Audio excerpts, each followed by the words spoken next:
نیروهای انتظامی مصر در 3 عملیات در یک زمان دهها جنگجوی احتمالی را در شمال و شرق این کشور کشتند. به اطلاع خبرگزاری دولتی مصر در جریان این عملیات یک چند تیرپرانی رخ داد. عملیات پس از یک روز ترکیش اتوبوس در مرکز قاهره برگزار شد. اتوبوس در 4 کیلومتری یادگاری مهم این کشور اهرام جیزه از فشار ترکیش به هوا پرید. 3 توریست از ویتنام و یک راهبلد محلی مردند. 11 تن دیگر جراحت برداشتند. بنابر معلومات مقامات، بمب خودساخت در کنار راه در اتوبوس جای کرده شده است.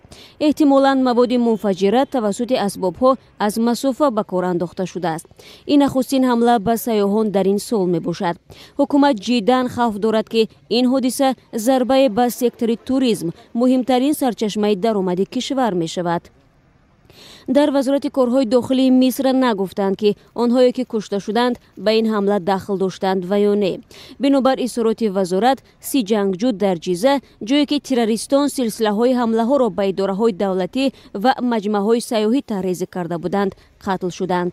بر ضمن این 12 نفر دیگر در سینای شمالی، جایی که مبارزه بر ضد افراطگرایان ممنوع شده دولت اسلامی ادامه دارد، کشته شدند.